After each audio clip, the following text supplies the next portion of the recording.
This is the new QSC K12.2 from their new K2 line of active speakers. If you've been living under a rock for the past few months, it's a 2000 watt 132 dB peak loudspeaker sporting a brand new design. In this review, we'll take a look at the new features, run sound tests, and compare the new K2 series to other QSC speakers I own. Over the past 6 years, I've owned several different models of QSC speakers, starting with the K10s back in 2011, and now my most recent purchase is the K12.2s. Right off the bat, I'll admit some of the design changes on the K12.2 did concern me when QSC announced the new line. For instance, they had removed the single rotatable pull cup in exchange for two pull cups, made the rubber feet smaller, and completely redesigned the mixer and added a digital interface. Some other design changes I noticed after buying the speaker were the solid black mesh grille, smaller power switch, and addition of a heatsink to the back of the amp to help the cooling fan. Of course, many of these changes are minor, but it's hard to know whether or not these changes would be significant or affect its performance just by looking at the speaker online. With the pull cups, it's more or less a draw in terms of innovation. On the con side, it's easy to accidentally mount the speaker in the wrong pull cup when lifting it onto the stand. It'll happen to you a few times until you learn the back one is straight up and the front one is at an angle, and then it'll never happen to you again. Another con of this design is that it's identical to other active speakers on the market with two pull cups. I personally thought this design change seemed like a step backwards. I mean, it would make more sense if the OG K series had two pull cups and they were able to innovate the K2's mount down to one that serves two purposes, but I digress. On the pro side, the use of two pull cups now more accurately balances the speaker's center of gravity, making it safer and more stable up on a tripod. And looking at the bottom of the speaker, you'll notice the rubber feet are somewhat smaller and the rear foot is significantly so, which seems like it leaves the speaker slightly more susceptible to dents and dings if it's set down at a bad angle. The OG K series had a fat chunk of rubber on the back foot, but again, it's a small change and definitely not a deal breaker.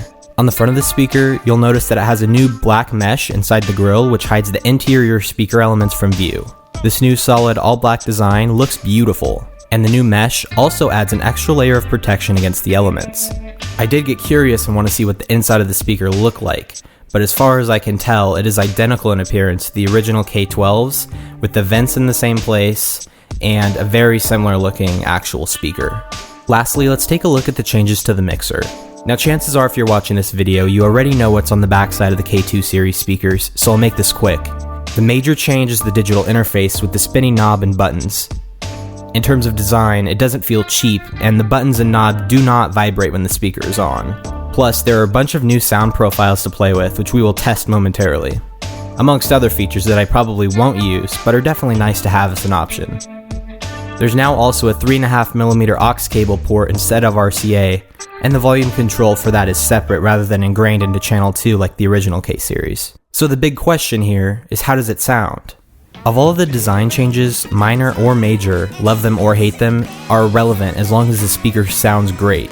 If you've got some headphones nearby, pause the video and put them on to get the fullest possible experience of the sound.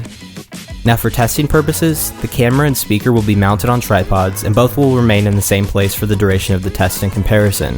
Audio will be recorded on a Rode Vid Mic Pro with the attenuation set to 0 dB on the mic, 0 dB on the speakers, and full volume on my iPad.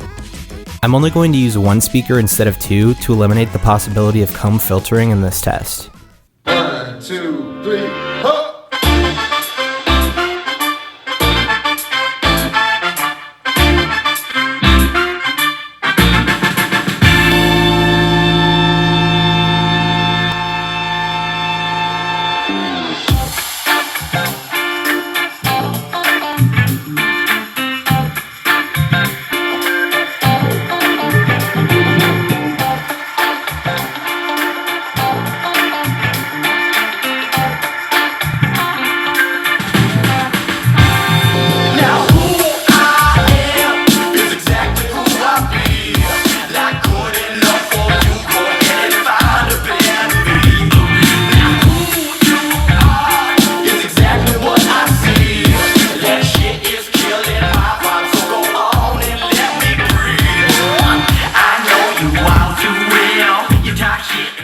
Now from what I can tell, QSC has eliminated some of the higher, harsher frequencies from the mix that you used to have to EQ out manually. The cabinet also sounds less plasticky, and the new implemented sound profiles can actually be used throughout the night without constantly clipping the speaker, which is a great feature. I found that default mode has a real presence in the mid-range, which is great because it's a two-way speaker. Dance mode has a punch in the highs and lows that I can't wait to use while DJing. And live bright mode have crystal clear, coffeehouse-esque sound that definitely sounds perfected for live performances, voice, speeches, etc. Now, according to spec sheets, the K12.2s have more bass and woofer power than the original K12s. However, this has been debated back and forth by people who have heard them both side by side, and unfortunately I don't have original K12s in front of me to compare them with. However, this is what they sounded like in comparison to my KW153s. 1, 2, 3, ho!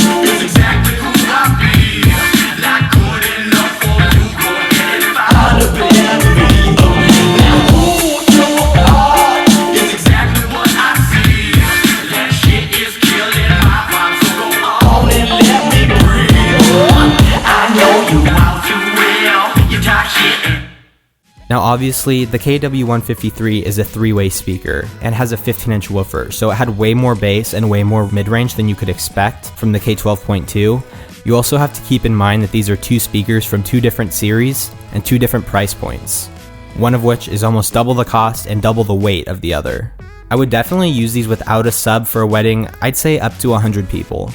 If you're looking for intense, rolling, low-end bass that you can both hear and feel, maybe for a school dance or a large grad party, then the speakers are really complemented with subs, and also have a built-in crossover specifically for using QSC models, which is excellent.